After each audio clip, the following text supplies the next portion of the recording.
What is vibing? This is Vish, and today I'll be responding to Sadhguru's video on the yogi's perspective on mental health. Matthew Hayden with Sadhguru during Mental Health Week. I'm a meditation coach and have guided hundreds of people on their meditation journeys. If you have any questions as to how to start or want a one-on-one session with me, comment down below or message me on Instagram at VishVibes. Sadhguru is a yogi, mystic, and visionary who is helping to enlighten the world. He has had a profound impact on the journey of the self.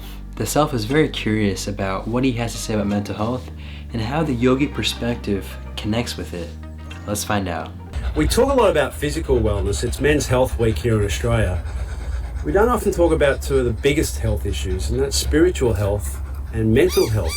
So from a yoga perspective, Sadhguru, can you share with us the importance of mental health through the eyes of Yogi? Namaskaram. Okay, so it seems like that was Matthew Hayden. Not too sure who he is. We'll probably look him up and see what he's about. Howdy, mate. Hey, Matthew. Howdy. Am I sounding Australian? Huh? I'm sure I'm not. I know you tried to train me last time, but it looks like I've not gotten it. So about men's health. About health. The word health comes from the root word whole. That means feeling healthy means to be complete, a sense of wholeness within ourselves. Wow. For this So to happen, active. our body should be vibrant, our physical energies must be vibrant, our mind must be joyful, emotion must be Energy. exuberant. Only then you feel a sense of wholeness.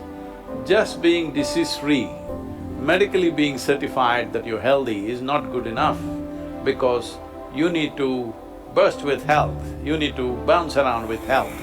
That is only possible when you manage all these four dimensions of body, mind, emotion and energy in a exuberant manner. There is a whole system of yoga. There is a whole system of yogic sciences. When I say yoga, don't scare all your mates. They will think that you will have to twist and turn and hang upside down. That is not the sort of yoga. Yoga means you kind of broke the limitations of your body and you became little more perforated, that you are able to feel life beyond the physical boundaries of your body. That means you're always exuberant and energetic, because this is how life is happening. Because we are inhaling what is in the atmosphere as breath, we are alive. Because we are ingesting the food, we're drinking the water, that's the only reason why we are alive. Just a quick point from what he's saying.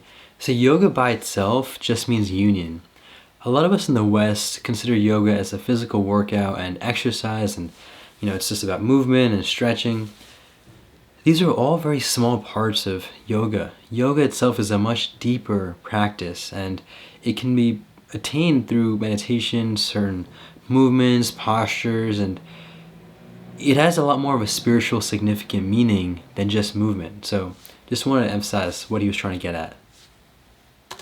So it is not only in terms of respiration and ingestion and digestion that this is happening.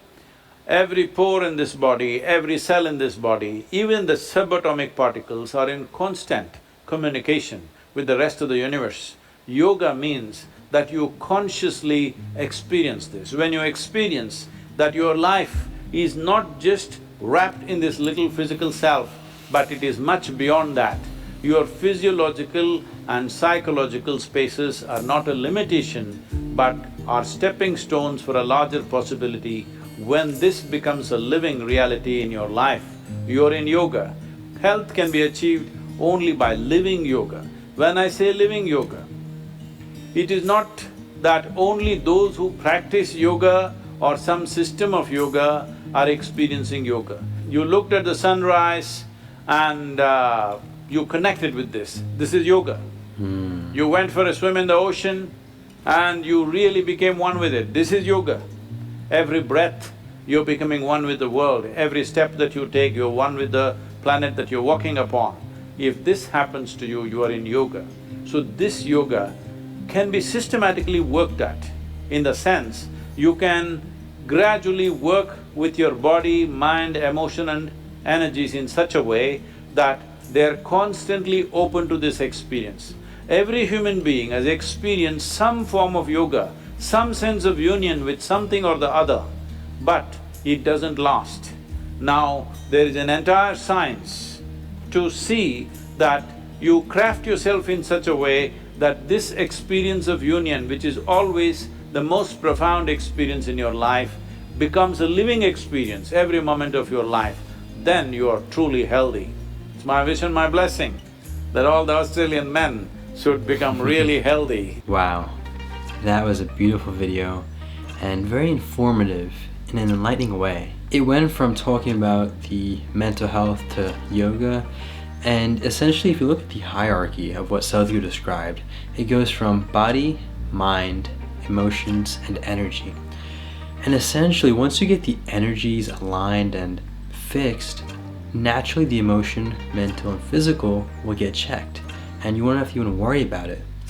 And that is why a lot of the times people even say when you have control of your mind or you are more connected with the mind, the body doesn't mean much. And so it's a similar analogy, but it's transcending all of that, and we're tapping into the energy. It's beautiful to see how he described yoga being just being connected with the universe, whether it was with that swim in the ocean, the air that you breathe on top of the mountain. It's all about feeling one with all, the union as it refers to. And there's many different ways of getting into that. You don't have to just do practices. These practices will give you more of an organized and systematic approach to approaching this, and it's almost like an engineering tool for the inner self, which will help you tap into that union or yoga. I do have to just commend Sadhguru on the work he's doing. Not only is he himself an exuberant and blissful, joyful, ecstatic person, but he's trying to help enlighten the world with the same qualities by sharing this inner engineering technology.